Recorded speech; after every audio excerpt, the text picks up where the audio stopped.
Decisiveness and Determination, which in Hebrew is hachlata, is a decisiveness, to make a decision, and kivi'ah is also kind of the idea of determination, and amir ahadat, to be firm in your conviction.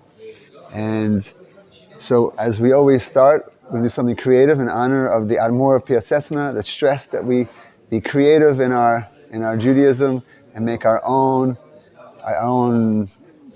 flow. So this is a Yisrael flow about soul, about neshama. Oh. Sorry. No. Okay. There we go. What's up, my neshama? That's real life drama. Free to choose to pay them dues, change the blues, raise them dudes. Free to choose to roll with or fight them Jews. Your goodness, your grooves, your moves, and it's hard, but that's good because this life's a challenge, bro. Let's roll up to this world like a kosher sushi roll. Film it on a GoPro, fall low, fly high so everybody know we're notes in a solo. Fight the show, bro. Fight the show, bro. Get out your seat and fight the show, bro. Fight the show, bro. Fight the show, bro. Get off the couch and fight the show, bro. The Shama's got quest. The Shama's got quest. The Shama's got quest. The Shama's got quest. NG quest. How about you? Try to be true in everything that I do. The Shama's got quest. The Shama's got quest. So that's the flow. So what are we talking about? We're talking about the show. We've talked a lot about the show here, but let's get a little bit more detailed. The show we're fighting is on TikTok, CNN, and in ICJ political puppetry. The show is self-doubt, fear of this world and its actors. The show is the cover-up, diverting us from our inner voice. The voice of Neshama, our soul, struggling to be heard from generation to generation. The door va door from generation to generation. The door va door from generation to generation. That's what we're doing in the yeshiva. We're freeing the Neshama to power everything we say, everything we do, everything we think. We are a living prophecy. An important tool of our trade is exercising holy decisiveness and resolute determination. So that's what we're going to talk about today. The Rebbe of Piaseczna was determined to maintain his Torah and in a way uplift his Torah for himself, the Jews of the Warsaw Ghetto, and for each one of us. He held on to his faith, his security in Hashem, and decision to work through mass starvation and every other tragedy and horror, murder, liquidation that was going on in the Shoah.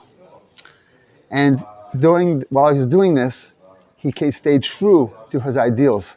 He stayed true to his Yahadut and to Hashem. Things that we take for granted, like dipping in a mikveh. Things we take for granted, like praying in a minyan, in a quorum. Things we take for granted, like just being, was illegal and a death sentence. And all the while, he stayed true and brought down incredible Torahs for us today in Eish Kodesh and his other works, in his spiritual journals and his other works. And the work we're studying, he wrote beforehand. So what is decisiveness? Hachlata. How does that relate to our holy work? To be able to make a strong decision. So the Rebbe writes, regarding this character trait of hachlata, decisiveness, the Admor of Piaseczna explains that a person's thoughts stimulate his inner will, his ratzono. And we could experience that, right? You know, you think something, like for example, a sports team, to get psyched up, to get out on the field, they don't just go, okay guys, let's go play the game. They're like, okay guys, let's get ready, 1, 2, 3, and they have all kinds of chants and things. Why? It's to get their inner will fired up, right? So you get your inner will fired up, and in turn, his will tells his mind what to think. That inner will says, okay, we got a game on hand, and it could be something more serious. We got a war on hand. So that inner will then talks to the brain. They work in together. But there are times, the Rebbe writes, when the thoughts and will, they're inaccessible. They're locked away, they're blocked off. But someone at that moment can still hold on to a previous decision they made. The Rebbe says, Kach hachlatati la'asot. Mekodem v'chen muchrach ani la'asot. Shalom Aleichem. We're talking about the character traits of decisiveness and determination in our Avodat Hashem. Oh, yeah. This is from the book of the Chovat Ha-Talmidim, the Rebbe appears Setzner. Well. Okay. So what's this mean? This means this is what I decided beforehand to do, and that's what I have to do. So even though that the willpower is gone, the mind and the will, they're not working together, out to lunch. But kind of in the background is like, I made that decision, and I'm going to stick to that decision. The Rebbe goes on to say, the character trait of hachlata, decisiveness, is a character trait all its own. It's an actual character trait. And one must draw it out from within himself, little by little. When he does, then even after his will, his ratzon, has waned, has gone, and even if he doesn't have the same clarity of understanding or feel responsibility to perform a deed that he had when he was aroused, for example, any type of mitzvahs, any type of avodat Hashem, all even minor responsibilities in life, which are also avodat Hashem. You know, you have to take care of life. It's not just we can focus on the Kodesh and forget life. That life is, we bring the Kodesh into life, is the biggest deal. But if he had made a decision, a strong decision, he will still carry out his plan because that's the decision that he made. So this is a very important element of our avodat Hashem. Now, the trick is how we make the decision. And that's what we're going to go to now. So in our parsha, this week's parsha on Yitro, on verse 19, chapter 19, verse 5, Rashi explains, if you accept the Torah upon yourselves now, and he's going to explain the word now, it will be pleasant for you from now on, because all beginnings are difficult. In other words, making the decision at the beginning, that's the hard part. And once you make the decision, then it's downhill.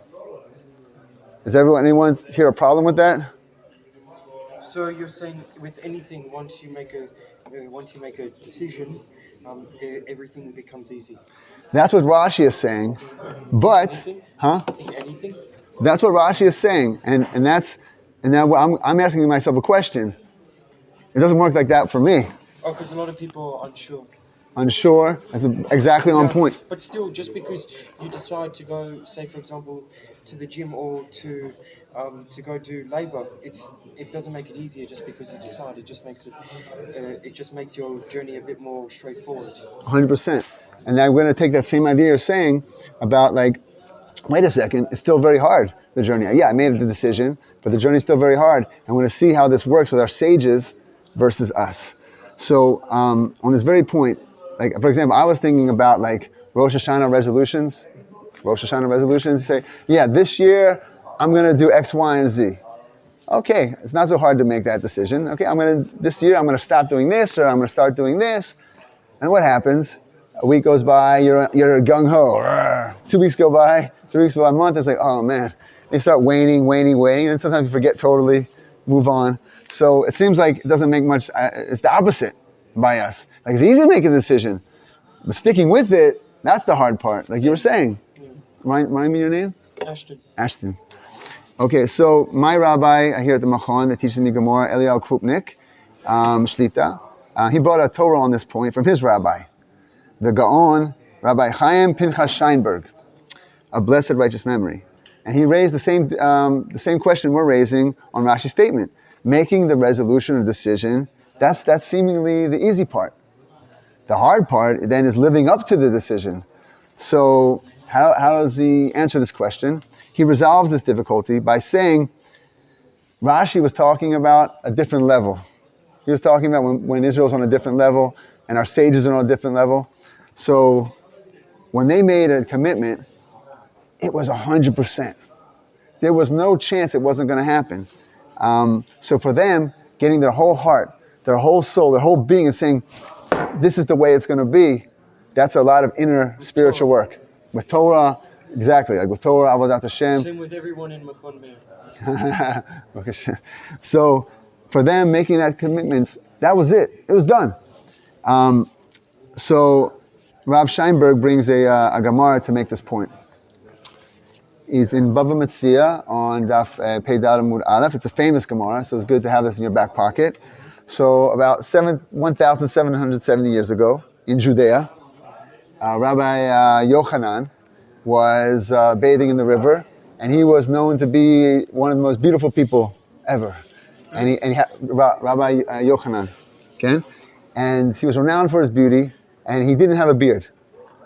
So he's like a smooth face. And back in the day, the men had beards. And so passing by was a highway robber. His name was Shimon, the son of Lakish. And he sees what he thinks is a woman bathing, and he takes a super leap, he's a tough guy, super leap into the river, something impressive. And then Rabbi Yochanan saw that, and he saw, a sage, he was a Amorah. They have a different way of seeing the world. He can see in deeper than the surface. And he saw in this Jew, there was something deep and spiritual and very powerful, along with his physical prowess. So when he jumped in, he said, Chelach lo raita. It's like, your koach, your energy, you should dedicate to the Torah. Your strength belongs to the Torah, something like that. And Reish Lakish answered him, well, your beauty belongs to women. So Rabbi Yochanan saw he had a negotiation point here with Shimon and Rabbi Shimon ben Lakish. So he said to him, look, I have a sister, and she's much more beautiful than I am. So I think I can arrange something, but on condition that you do tshuva. You do repentance, and then you learn the Torah. You take upon yourself to learn the Torah. And Reish Lakish accepted the offer. And what happened? Okay? He leapt in the river, but all of a sudden he couldn't get out. He couldn't get out of the river. Why not? We always ask, Rashi always gives, what's bothering Rashi? Is the same thing that's bothering you, Ashton, is why not? And so Rashi answers to that very question. Rashi says, V'lo matzi, you have, okay. V'lo matzi likfotz kibereshona, de'mishikabel alav ol Torah tashesh kocho. What's that mean? So he didn't have the strength to leap out like he leapt in. Why? Because when he took upon himself the yoke of the Torah, this weakened him physically. Because it's known, it's brought down in Sanhedrin, that intensive Torah learning can weaken someone. Because physically. Can. Yeah, you never see like a buff rabbi. I've seen. Really? Let me tell you something. There is a big Rav, a Merkaz Rav, and I've seen him in the kosher gym. It's called kosher gym. I guess it's an advertisement. I don't know if It's probably not a vein gym, No, it's just men, and everyone's there. It's a kosher gym. You go to work out. It's not mess around. And this guy is scary strong. And he's a big rabbi, and he's scary strong. Like the strong are like scary strong. And he so trained his vessel and his mind. yes. So there are, but it's like there's all kinds. There's people, but it's known in general that the Torah can physically weaken someone. It's not a rule of thumb, but it can happen. But it spiritually strengthens us. That's because it extracts the strength from our physical vessels and puts it into our soul. 100%, and it can go both ways. But it's depends how you take it. Exactly, and each one's different. So in this case, and again, we're going back to the idea of what was our idea here, that Reish Lakish took upon himself the whole Torah.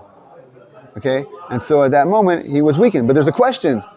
And the question that Rav Scheinberg asked right now is, wait a second, he didn't do anything yet. He didn't start learning. He wasn't in yeshiva from morning to night. He wasn't sleeping 3 hours and eating bread and this. He was just 1 second ago, the same guy who jumped in the river with all this prowess was now suddenly can't get out. So this is the point that comes in. This is how he answers it. He said, by the sages, when they made a decision, it was as if they completed it at that moment. Not just as if. It's literally, he lived it at that moment. All the years and years of learning and it was in that moment alive in him. Like it actually happened. Because that's the power of a strong commitment. That's the power of decisiveness on their level. Okay? Which is what we aspire to. So that's this idea of making that commitment and then we can see through whatever comes our way. So I'm going to bring this example because you're saying, okay, that's Rabbi Yochanan.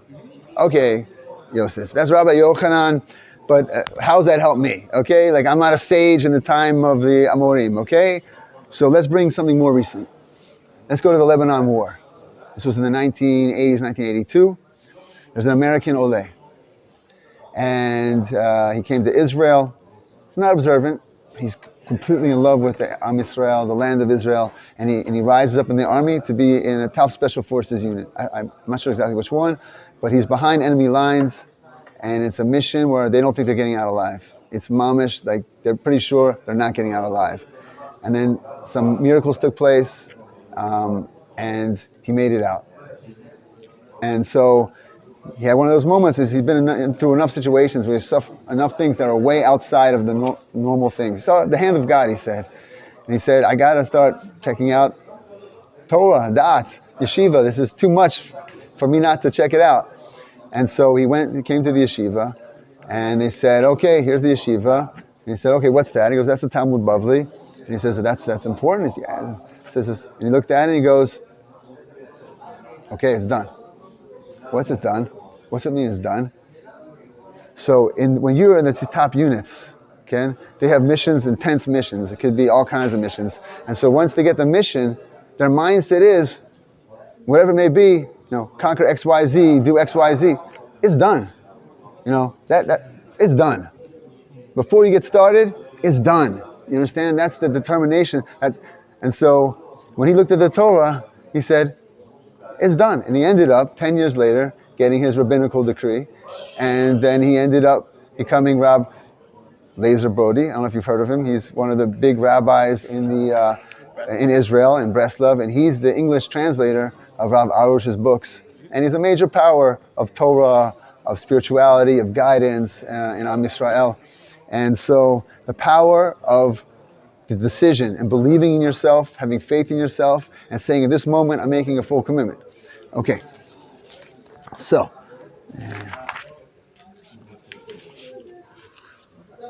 let's get to the idea of what is the art of making a commitment. We've talked about it philosophically, but what's the art of it? How do you do it? So a couple of elements is, one, you have to be, at the moment you're making it, you have to be in that strong, good frame of mind. Okay? And you have to make it reasonable, first of all. Say, I'm going to learn Shash by the end of the year. I'm going to learn all of the Gemara by the end of the year. Okay, it's not reasonable, But, you know what? I can definitely see myself. I can say, I'm going to finish this Masechet. I know. How long does it take to finish one book? Like, say, the Gemara, the Talmud, the Tanakh? It depends. Depends on how quickly you do it. Yeah, it depends on every person. And also how you learn. Can it actually take a year? Oh, yeah. Yeah. It depends how you learn. To finish the whole thing, they do a thing every year. It's called a Daf Yomi. It takes, 7 years? 7 years to... 7 years. They read a page of Gemara every day. It takes them 7 years to complete the whole Gemara. Yeah. Wow. Really, it's different. There's different kinds. There's Pikut learning, where you're learning more on the surface. There's Iyun, where you're going deeper. And it also depends on the person and what you're trying to accomplish. So it really, you could literally spend your whole life on one pasuk. Not even joking. Like, you just go on and depths, because Hashem, Torah is from beyond the beyond. Just like 4 or 5 pages last year, it's just learning. It took almost a month and a half. Yeah. Studying the first Mishnah in the Masechet Brachot with Rav Weinstein, and it's now for, I don't know, 4th week. 4th week is just the simple. We're learning how to learn. It's like there's learning and there's learning how to learn, and Hashem. And so then the doable for you, which we're mentioning now, something that's doable for you, and then the other part of it is that you really have to think about it. Like, at this moment, I'm putting my heart and soul into this decision. That's what we're learning now. About a decision is not just, okay, I decide to do this. It's putting our heart and soul into it and really imagining it coming to fruition. That holy imagination of, I'm seeing myself, I'm imagining challenges that will come my way. I'm sure there'll be challenges I can't even imagine, but no matter what, I'm going to stick to it. And then also, take it slow. We're not trying to achieve everything in 1 second. So in a spiritual journal that Admor wrote, true inner drive that is accompanied with hard work is not for jumping, but for for the gradual process. Step after step to a higher level is the goal of those driven from within. So if someone's like just jumping from here and jumping from there, they can know it's not actually coming from their depths. It's sort of surface. That the real way that and you'll read this in any book you read about like how to learn and stuff like that. It's the continuous, slow, dedicated process where you're just building yourself up step by step by step by step. So this is I heard a story. I did some research on the Shoah, and one of the stories that I heard was during a death march. This was during snow, starving, pajamas, no shoes, half shoes, rags wrapped around the feet, frostbitten, and going. And one of the strategies that from this one book, what they were doing to help themselves survive was they had 60 kilometers to go or something like that, but it wasn't 60 kilometers. It was, let's make it to that tree. Let's make it to that rock. They were just breaking it down into these little tiny doable goals. They made this, we're going to make it to that rock. And hand in hand, make it to the rock. And so that's sort of the same way, to use such an extreme example, that when we approach something so big as like learning Torah or other big things in our lives, is if we try and say, okay, I'm going to accomplish this huge thing, it can be daunting. But if we make the decision that, no, like this next month, I'm going to conquer this goal. This next week, I'm going to conquer this goal. And siyumim, the idea of the siyum, that we make a big deal out of everything we finish to a certain extent, is that idea of breaking something that's without end into these little missions. I'm going to finish the first chapter of Brachot with my Havruta. And then I'm going to finish the whole thing. And you make a siyum and celebrate each little thing. Everything's a celebration along the way. So now we're going to go to last week's parsha, Beshalach. In Beshalach, one of the, I think, most dramatic scenes of the whole Torah is when we've left Egypt, we've gone for 3 days, and now we're coming back to the Sea of Reeds. And we're standing as our nation at the Sea of Reeds, and all of a sudden, we turn, and here comes the Egyptian army, all their chariots.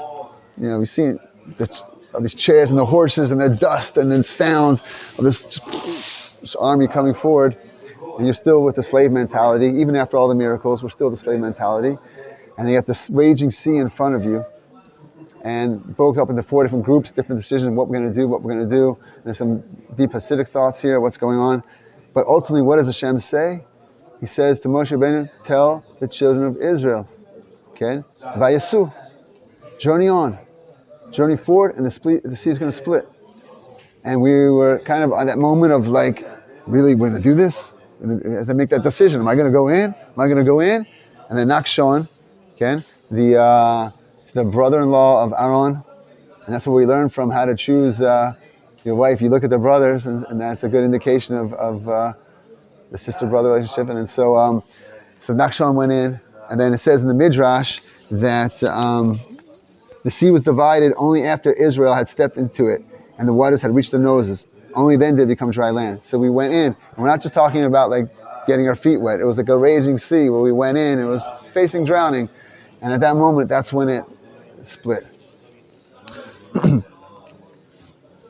So the lesson is just keep going. Just keep going, and the impenetrable will split for you. This is the key of Israel's success from leaving, from leaving Egypt until today. Faith, and that second midah we're going to talk about, determination. The decision-making process, we talked about that up to now. Now we're going to talk about the process of determination. That kind of, also ratzon, but I'm using the word determination for this midah. So now we're going to go to 1973, the Yom Kippur War. So at one point of the war, at the beginning, there was hundreds of, I think it was 1,200 advanced Soviet tanks. They were pouring down in the north. And so we were basically, yeah, this is in the Golan. The Russians came and attacked us in Yom Kippur War. Yeah, I mean, I agree with that statement that the Russians attacked us because the Russians were the ones backing Syria, training Syria. They were on the ground. They were, I don't know if they were actually in the tanks, running the tanks, but they were, yeah, but they gave them the tanks, but they're also training them and running the whole show. And they're also giving the strategy of how to do it. Why are Jewish people still living in Russia if they're doing this? I don't know. That's a good question. That's a different issue. They love that country, I tell you that. That's the problem. They get attached to countries, you know. I was attached to Australia for a while, but you know, I'm still detaching from this. Sure, it's fair. I hear what you're saying. It's I kind of think about it as like there's this a one universal thing that's like dipped in different flavors. Like if you know a Jew in France, a Jew in Australia, a Jew here, it's like dipped in different flavors, but then ultimately underneath it's this common bond, this common intrinsic soul entity, but it's got different flavor, you know, speaking a different language, you know, likes different foods, looks, you know, different dress, but ultimately we share a common unity. Hashem gave the main reason I came to Israel, like the main fundamental I came to Israel is because one time Hashem sent me a vision, and the vision included where there was two versions of me. There were two of me, right? And both of me were sitting on different floating pontoons, and the middle pontoon was the one elevated, right? And the middle and then Hashem said, on the left you don't move. On the left, on the right, you jump to the elevated pontoon. So on the right, I jumped to the elevated pontoon, and what happened was right after I jumped, both lower pontoons sunk. They fell, they crumbled, and what happened to the second version of me fell with it. So I figured those two lower pontoons are like the countries of diaspora, and Israel is the elevated country. If I don't leave there sooner, I'm going to fall with the country. Whoa. Think about that.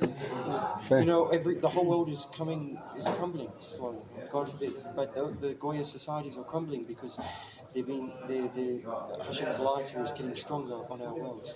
I think ultimately there's going to be a massive uplifting where we're going to see like this ultimately hidden goodness that's going to be revealed throughout the entire world. B'ezrat Hashem. And that we're going to be the ones to show that goodness. B'ezrat Hashem. Okay, so. Okay, so now we're back on this. So we're here at the beginning of the Yom Kippur War, and all the Syrian tanks are coming. So there's a tank commander named Avigdor and Kahalani, and he's the commander of the Oz Brigade, the 77th Oz Brigade, the Oz Armored Battalion in the 7th Brigade. And so he brought three. What do you call it? He brought a number of tanks to this ridge.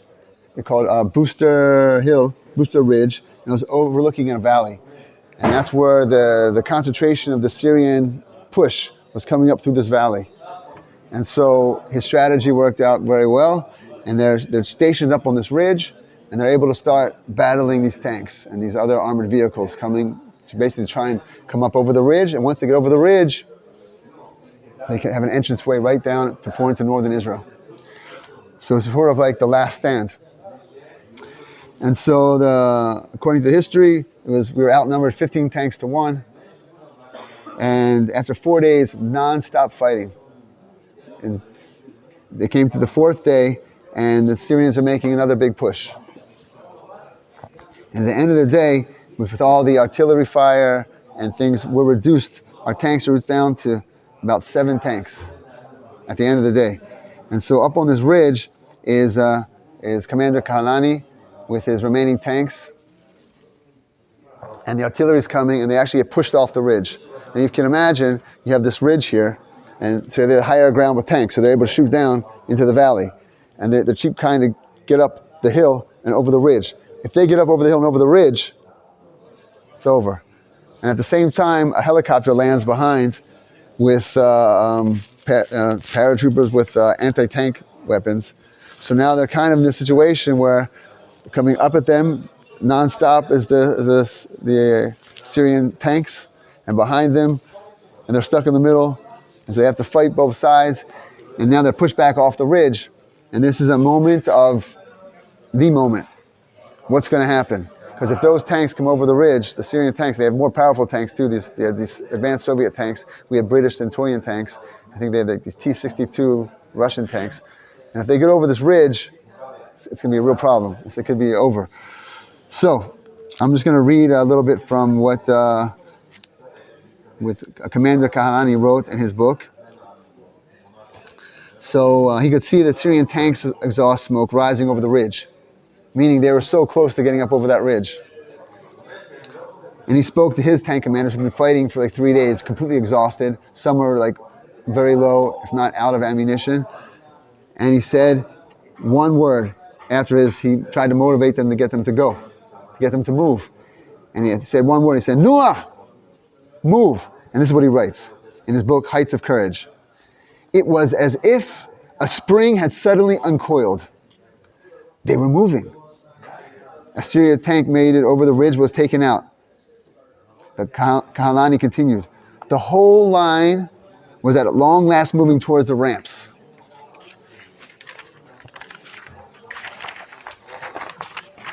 Now I was praying that we get there. With that line in place, we would win. Nobody would move us from there. 50 more yards to go, and we would have the high ground. Don't stop. Lanua, keep moving. Be ready to fire. Hands raised in turrets acknowledged my message. All I could see were the heads of the tank commanders. And the tank commanders would be outside the tank the whole time. That's why they were the highest casualty. During the whole fighting, they would be outside to see and guide and command. And they were scared. We were all scared, but there was no other way. So what amazed me when I read this, when I was doing my research, is let's go back to the sea. We're facing the raging sea. The Egyptians are coming behind us. Commander Kahalani is there with his tanks. The Syrians are coming like a raging sea. They got the commandos in the back. What are you going to do? And he says one command, the same command that God said at this time to the Jewish people. So he said, Vayasu, move forward, journey, go. Go at them. Go, just go, move. You just gotta go. You gotta go, move. Noah. And that's what they did. And so I think we take away from this idea of dedication is that there's this thing where we just, whatever it may be in front of us, it can be this, and this obviously goes together with the idea of faith and security in Hashem, betak b'Hashem, but there's also this idea of determination to just keep going. No matter what, keep going. I'm not thinking about it logically at this point. I'm not thinking, I'm just gonna go. So, about 16 years ago, saying a lot of stories today, about 16 years ago, I was in the old city, and our friend Idan, we gotta wait for our friend Idan, so you get the full story. You're in the holy city. Yeah, so about 16, 17 years ago, I don't remember, I was in the holy city, the old city, and I see a friend of a friend that was part of my process of when I started the whole process. And he's a friend of a friend, he's from Australia, and I see him, and we give a hug, and it happens to be the parsha of last week's parsha, Beshalach. And what makes this story so dramatic is not just seeing an old friend. It was his first year of marriage, and they have a tradition where they come to Israel and learn for a year, and then go on Shlichut Chabad, and they go on Shlichut. He was going to America, to California actually, to I think Los Angeles. Oh yeah, Los Angeles. And so he was here for his year, just got married. But that's not what makes the story so dramatic. And what makes it dramatic, and this is reality, is that same year, his parents were both driving together and killed tragically in a car crash. And so this is a big family. The parents were lifelong educators. One of those things where you can't describe, you don't know why, it's beyond explanation. And so here he was, one of the older brothers of this family. He's got younger siblings now, are orphaned. And so he's in a complete disaster. And so he greeted me with a hug, and he took me to the Semek Tzedek shul there, and to pray mincha, because he's a mourner, so he would pray for the 11 months. He leads the prayer services. And so we went, we prayed, and we sat, and we learned the Rebbe's Maimer on the 4 different groups that formed at the sea. When we were facing the Sea of Reeds with the Egyptian army coming at us, we had 4 different groups there, and we learned some Hasidut, and it was very beautiful, and it's all kinds of different ways of serving Hashem. But what I took away from it more than anything was the pshat that we were talking about. And the pshat was, there's the sea, there's this incredible, unbelievable, how am I going to go on with this challenge in front of me right now? And what did Hashem said at this point? You just go. You just go. Whatever it is, you just keep going. We're talking about the midah of dedication. Okay? It goes along with faith. Like the Admor told us that underlying everything is faith. Without faith, we got nothing. Faith is our underlying key. It's joy and faith. Underlying joy and faith is underlying everything. But at the same time, we have all these other midot, character traits that we can work on. So this one is dedication. And so he just said he was raised to be this person. Thank God. We're talking about chinuch, that when someone goes out, then they're not under the yoke anymore, and they go out and they be what they're meant to be. And here he was, and I can't think of one of the hardest challenges I can think of, and he was exactly what he had to be.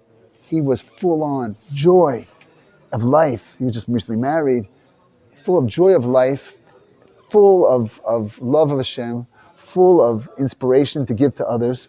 And so he went on back to LA, and he created an organization called Young Jewish Professionals or something like that, which is sort of it's a very, very cool organization that caters towards like young Jewish professionals. Young Jewish professionals. You know that? YJP. Yeah.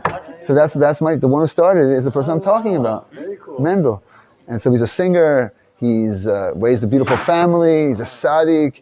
And he created this incredible organization that's throughout the United States that young Jewish professionals that are caught up in their daily lives and their professions. And then he reaches out to them in a way that's very tasty and fun and exciting and meets their groove. And so that's the person I'm talking about, my friend Mendel. And let's see. And so now we've talked a lot about very encouraging things and how people have dealt this one with hardship. But how did they win the war against the Syrian tanks, though? I'm sorry, I didn't finish. Ashley, thank God you came, because I would be remiss if I didn't go back to that. Thank you. I jumped. So let's go back to the end net. Thank you so much. So what happened? They made it to the ridge. And at that same moment, there was another brigade that had like 15 tanks left. And one of the guys, the story is incredible. He was like on vacation, and then he like made some crazy, like today, like with what happened recently. Somehow he made it back for the war. Then he got injured, and he was in a hospital, and he like escaped from the hospital to get back to the tanks. And he was leading these 15 guys, 15 tanks, and they flanked the Syrians from one side, and we had like, I don't know, 7, 10, whatever, the small amount of tanks on the top. And they thought, according to the historical records, the Syrians thought that this whole wave of Israeli reinforcements were coming. And so they retreated. And then that was it. They never tried to penetrate again. They never tried to come back. It was 4 days nonstop. We were outnumbered 15-1. And then I'm going to read some quotes from this historian. His name is Osprey. And he wrote, "The survivors of the 7th Armored Brigade had been without sleep for 80 hours and had fought continuously for over 50 hours. They had lost all but 7 of their tanks. In the Valley of Tears, however, that's what the valley was named. Okay? However, they had knocked out 260 Syrian tanks and 500 other vehicles. In purely military terms, the Israelis achieved a remarkable victory considering the dire conditions under which the IDF went to war. The brilliant defensive battle fought by the 7th and Barak Armored Brigades remains one of the most extraordinary feats of arms of the 20th century." Wow. So that's what he said about that. I don't know, I think as a side, my father-in-law was in the tanks up in the Golan. And he's got stories that are just literally absolutely, one just short one, he was the loader. And so at one point they were hit, and their commander was killed. And his oldest son is named after his tank commander, Eitan. And the gunner was injured. And so they're in the sights of another tank. So my father-in-law took the gun, then started to aim and started to shoot, then reload and shoot, and he was able to knock out the other tank. That's one story of this is, and if you saw him, you see this nice Yemenite grandfather, Balkoe. He looks just this, but he's a Gibor beyond Gibor. Matzah, this is a Gibor. He said another time his tank was hit, and they was on fire. He jumped out, gets another tank, and they just keep fighting. Wow. This is the reality of we have an inner strength. We can't forget our inner strength, and whether it be on the battlefield or in the Beit Midrash, whatever life challenges, we have such inner strength. And we're talking today about the determination of just going and going and going. At some point you just stop thinking and you just go. Okay, so what happens when we feel like, wait a second, I've got nothing left. I don't care. But let's say I don't even care. I don't care. I don't care. Like a mora shkora. Have you heard of mora shkora? It's like this Yiddish term, which is like this darkness descends. And everything in life becomes gray. Nothing has flavor. And it may be triggered, or maybe for absolutely no reason. No reason. Well, see, there is a reason for everything. But say there's no reason. And someone's stuck in this pit. It could be like a day. It could be a month. It could be, there's all different levels of it. It could be a little bit or a lot. And all of a sudden, you just get hit with the mora shkora. So, it's not like a pep talk, like, come on, guy, don't leak the ash, you can do it, or like, Airbud. Yeah, you can get out of this, just think positive and it's going to be okay, or whatever it may be. And even sitting down to learn Torah, it's just like, could be reading the news, or could be reading, there's no juice, there's nothing. And so, you got no willpower. Logic means nothing right now. Don't care. But, at some point, we made a decision. And my decision is, I'm going to be this full-on observant Jew. And so, like we learned earlier, the Rebbe taught us that decision is a different midah than willpower. It's a different midah than determination. Making that decision can change everything. And so what someone can do at that moment, he can grab onto the decision. And what do? No feeling in it whatsoever. I don't care, it does nothing for me, but I'm going to get up and I'm going to do it anyway. I'm just going to go. I'm going to put on the tefillin. I'm going to show up. Okay, learning. I'm going to do it. I'm going to go do it and keep going and keep going and keep going. Now ready for the big turnaround. So the Biali Rebbe says, I'm not sure. I think so. At some point, unless there's something clinical here, which is like exception to the rule. I'm not talking about some serious medical issues. I'm talking about the normal mora shkora. Okay, that can happen. So at some point, someone's gonna keep going, and all of a sudden, it's back. It's back. So the Biali Rebbe says, it's actually sent to you like a gift. It's sent to you to allow you to go to the next level. How to go to the next level? Have you ever heard of learning Lishma? Learning Torah Lishma? Learning Torah just for the sake? Lishma. Just for the sake of Hashem, just for the sake of the Torah. Yeah. Now, that doesn't mean you can do that with a lot of joy. But you have to dedicate that joy to Hashem. And that's a very tricky thing. But we're talking hardcore Lishma. Meaning like 100% everything I'm doing, no self-interest whatsoever. And that's a high. I eat because I want to bless. That's a high level. Okay, not many people get that level. But what happened when Hashem took away all the joy? And you kept going? Yeah. That's Lishma? I'm arguing that is a form of Lishma. That's not the highest form of Lishma, is that you're full of energy and juice and simcha, and you're learning, but you're dedicating, it's not like Yashar Koach. It's not like, Yashar Koach. Yashar Koach, thank you very much. No, none of that stuff. It's just 100% for Hashem. That's like the highest level of Lishma. But I'm arguing someone that can't get to that level necessarily. Hashem sends this gift. Now, what did we talk about? What did we talk about last class? We talked about the highest light really appears like darkness. It's the light hidden in darkness. So when that comes, someone thinks, this is the worst. I don't care. But truly, at that moment, it's just that huge light waiting for you is hidden in that mora shkora, the darkness. And then when you come out of it, it's like the heshech, the desire, is like way more than before. And all of a sudden, things that were like, okay, are now like, yeah, I can't wait. And so it's going back to, we're spoken of the two midot of hachlata, decision making, and determination, sticking with it. So that hachlata is like it's a salvation. It's in our tool belt. We talked about our tool belt. It's one of those tools that are so important to have on the tool belt. The hachlata, the decision that I'm going to do something, and then when everything else, and it could be so simple. Like we go back to we talked about in the very first class, in the second class, getting out of bed. It's like I wake up in the morning. Maybe I'll go to that meeting. Maybe I'm sorry. I got to. What is the name of an indecisive bee? Like a bee. What's the name of an indecisive bee?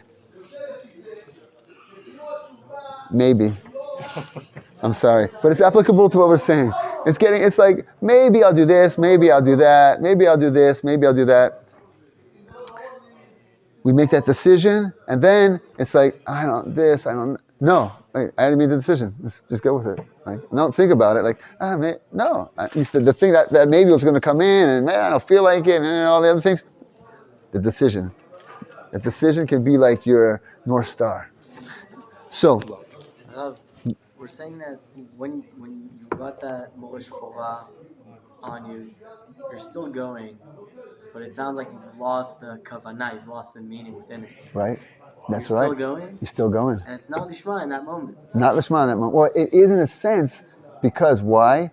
Because you have no, I hear what you're saying, and I could be wrong. This is my creative, I'm going with this. It's like my creative thing I thought of, and it might not be 100% correct. But I think it could be because you're doing it just because you made that early decision that I'm going to serve Hashem. So now you're serving Hashem. So there is a kavanah in the sense that it's your previous kavanah. The previous, not my right now. Wow, and I'm going to bring a deep Torah from the Rebbe. From the Rebbe. There's a halacha, there's a machloket of halacha, whether someone needs to have kavanah to be to be considered it's a kiddush Hashem, to die by kiddush Hashem.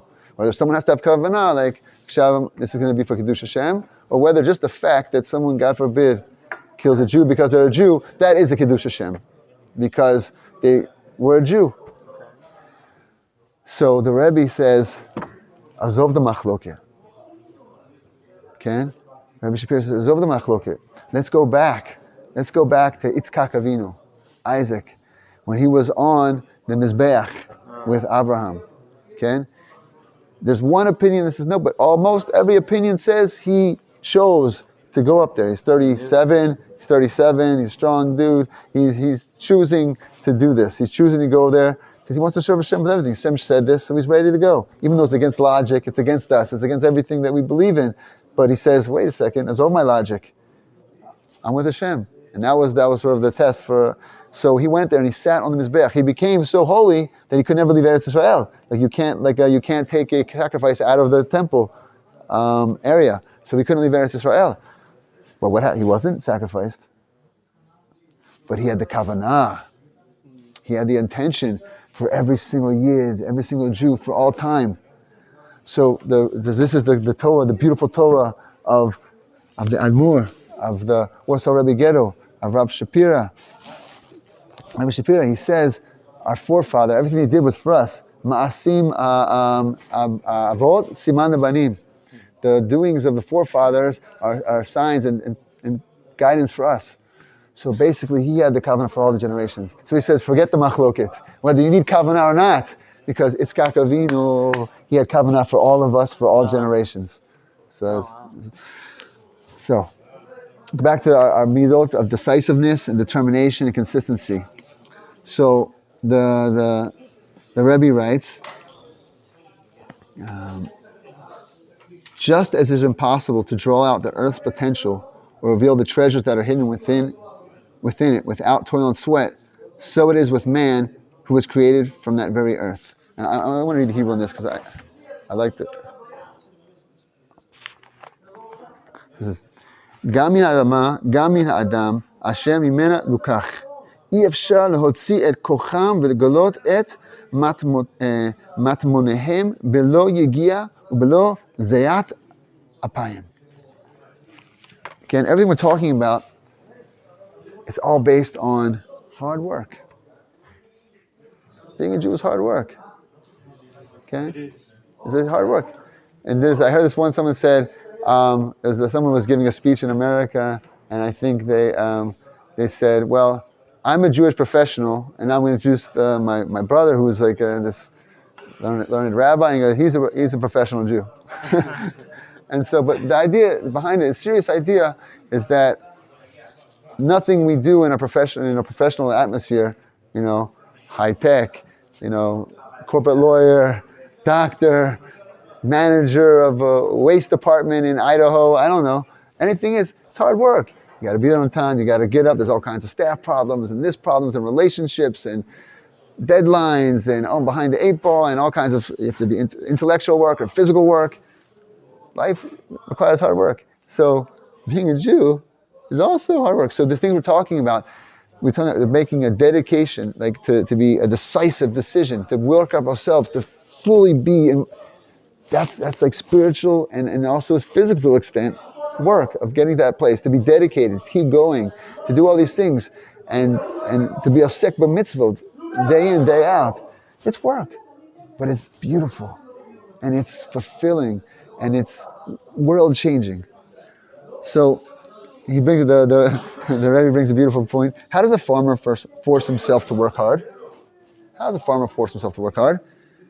Because he knows that without working, he won't eat. So what happens with the holy? What happens with the holy is that unless you learn about it, you don't know how hungry you are. You just know that you're aching. I know I'm aching, but I don't know why. We talked earlier about, so I go to the refrigerator, look for something else to eat. I'm hungry. But that's not what you're looking for. You don't need another kosher Twinkie. No. I don't know if they make those. I don't know if they are. I have no idea. Just throwing that out there. Just an idea. But we're aching. So, and also, we don't know the universal implications, Ken, of our actions, speech, and our deeds. We have no idea how we're affecting the whole universe, the universes, and this world below, the world of Asiyah.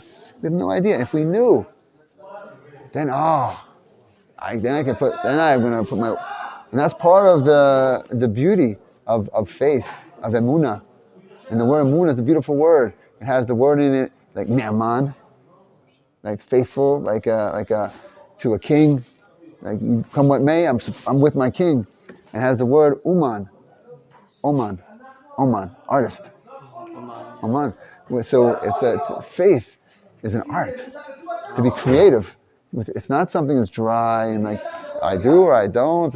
It's this. We're always creative, always working on it, trying to build it, make it stronger and stronger and more beautiful and more engaging. And so just like that farmer, we have to be spiritual farmers, right? And it's not as apparent, but it is, because we're all hurting. In society, some people are hurting inside, and some people feel like emptiness, and they got, it's so sad to me, so sad to think that there's so many Jews that haven't tasted like this Torah, haven't tasted it. I'm not talking about reading it, but tasted it, and especially in the land of Israel. And so all we can do is pray that God willing that everyone's going to taste and experience, and we're going to fill up. And then fill up and realize I'm not full, because there's no such thing as filling up on the Kodesh. You know what I say? That the Christians taste more of the Torah than the Jewish people in diaspora do, the secular Jews, because they branch off of the Torah with Christianity, obviously, but they took a lot of our verses. They took a lot of because they quote Isaiah, they quote Deuteronomy, they quote. They quote the Exodus, they quote the Hebrews, so they've taken a lot out of our Torah. And there's a saying, the reason why they're so passionate about their religion is not because their religion is a true religion. It's because what's the base of their religion gave it such a beautiful look on life. I hear. Ashton. So So the Moor says, and this is he wrote this in a spiritual journal, and again I keep coming back to this because to me it's just a pele. It's amazing that this was he wrote this, part of it, most of it in the Warsaw Ghetto, and then buried it. And here I am sitting in Beit Midrash in Machon Meir in Jerusalem and talking about something he wrote to me. He wrote specifically, and when he buried this, he said, "Please learn my works, and the protection. And my forefathers, their merit will be protection for you."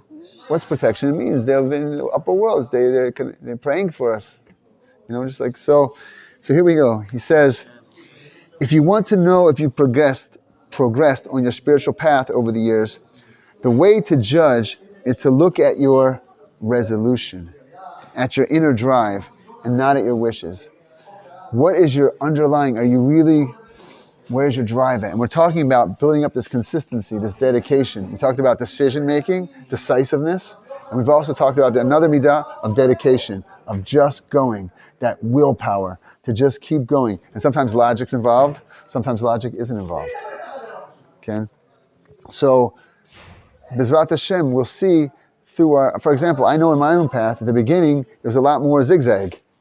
Like at the beginning of my I was like, okay, 1 second I'm here, and then the next day I'm here. Next, drop down, then I'm up, then I'm down, then I'm down. And like, I feel like it, I don't feel like it. In terms of the willpower, and like sometimes I want to show up, sometimes I don't want to show up. And so it was very inconsistent, and so through the years, thank God it's built up to become more consistent and more consistent and more consistent. And then you start setting your sights higher.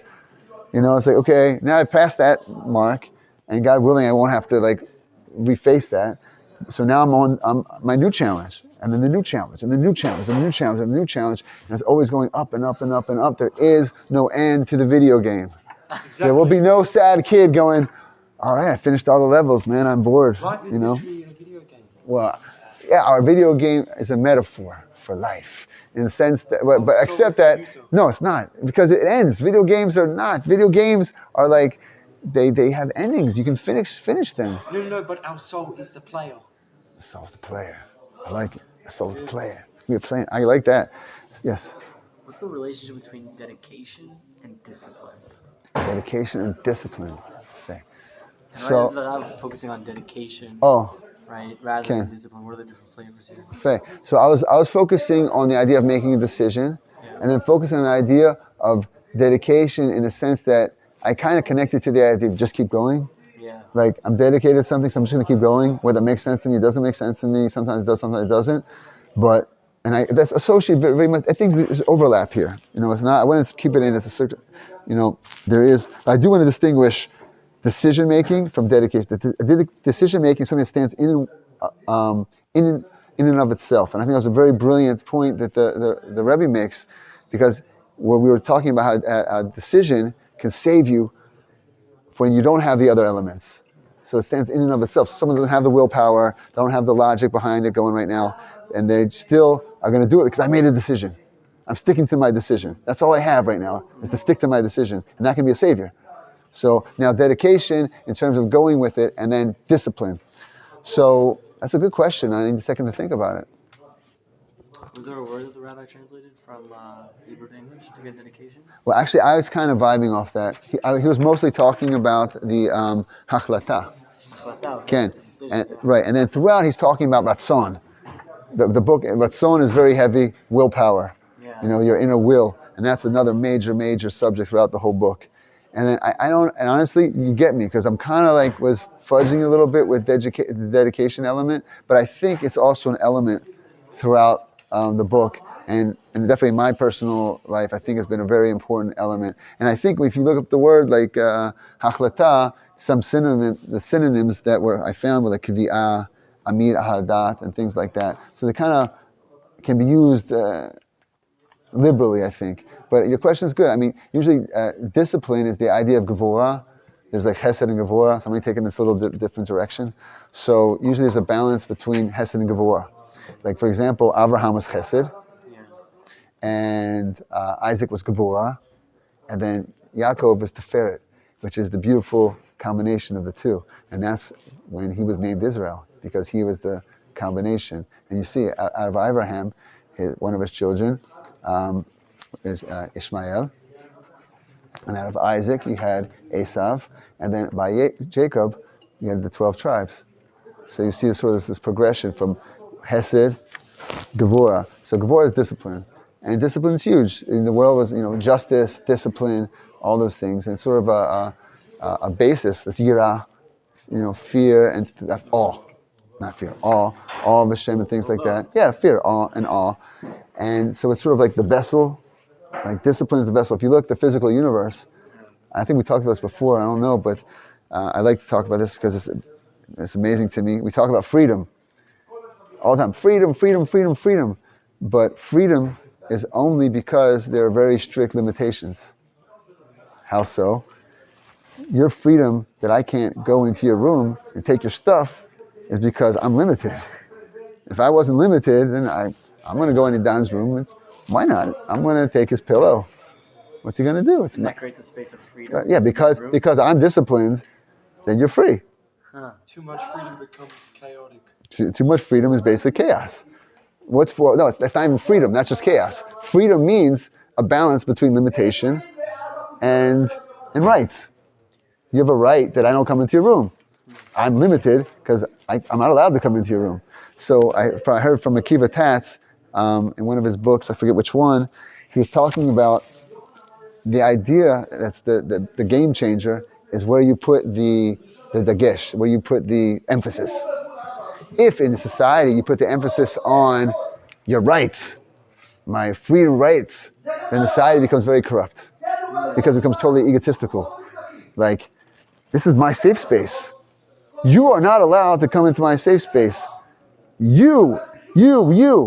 But in a society based on obligations, it's about me. And that's Judaism. The Torah is a book of obligations, not of rights. It doesn't say, I have a right to this, I have a right to this. I have an obligation to do this.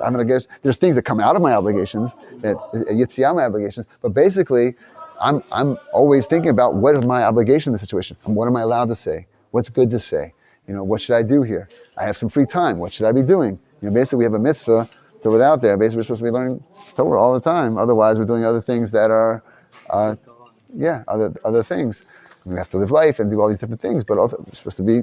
So, the balance, and if you look in the universe, the physical universe, you talk about freedom. We're talking about freedom. Freedom. I'm free to freedom. But it's based on super strict physicality. That right now, I think the one example I read was if you had like every continent with I forget the number, like hundreds of millions of dimes. No, every continent with dimes stacked up to the moon. Quarters, pennies, I don't know. And one of them is painted red. That is the percentage of difference if one of the four major forces that keep the universe intact were off, the whole thing would fall apart. So that's extreme discipline. It's not like, I don't know, the universe is kind of floating around, It's like an intense strict. It's an intense, and that's what gives me the ability to exist, to experience freedom. The basis of all freedom is limitation. So discipline and limitation, I would argue, is somewhat similar. So your question regarding determination and discipline, I haven't answered.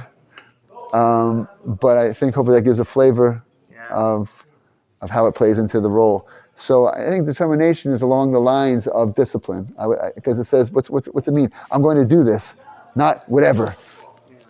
This is my goal. I have to do this no matter what. So I can't go left. I can't go right, or maybe a little bit left, a little bit right. But ultimately, I'm trying to get to this place.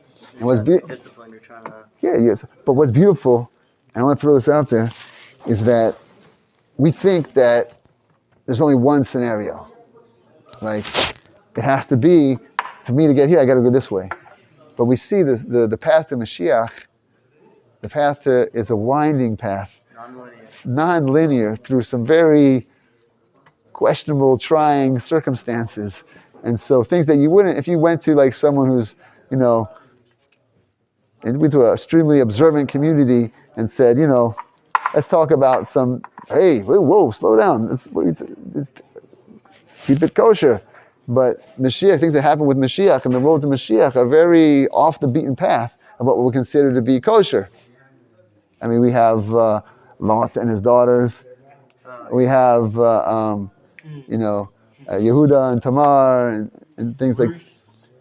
Ruth was the age difference, but so what I'm saying, there's also like there's a lot of other elements to it, and like for example, it's one of the arguments of coming back to the land of Israel. You know, King David, his path, his background was so rough. His background, he came from such a mixed and diverse and raw background that it was designed that way, so it would be so difficult. It would be nearly impossible for enemies of Israel to prevent his birth. To what to? To prevent his existence, like bad energies and bad forces, because he had such a intertwined path, like you said, that for him to exist, it took so many non-kosher things for him to exist. Ruth wasn't Jewish; she was Moabite. No, but she converted. We learned in the Gemara that it was the males were not allowed in, but we learned diuk that. Yeah. But it's the fact that his path was so rugged that you wouldn't expect someone like him to be king, especially that he was a black sheep of his family. You would never expect that, from that guy. And that's what makes it even more special, because you see a big broad guy with a great physical attributes, and you say he should be appointed king. That's what the his oldest brother. Yeah, but we need to go for more of when it comes to electing a king, we need to go for what is more attributable wise towards a king, not just physical traits. Well, he was tough. I would definitely not take away from David Melech. He was Sadiq, but he was a warrior. He was. You need to be a warrior to be a king, but you also need to look at. But he was a warrior from the inside out. He wasn't from the outside in. 100%. 100%. I agree. And that's what you need. So I just want to. I think I just want to end on one point. So I kind of wrote. So it's going to be what I wrote. The Holy Land was rebuilt with decisiveness and dedication. We're built up with the same. No matter what the world says, we follow Hashem's directives, and that soul voice. We just keep building, growing, soldiering, and knowing we're doing the best thing for every person on the planet. Am Yisrael Chai.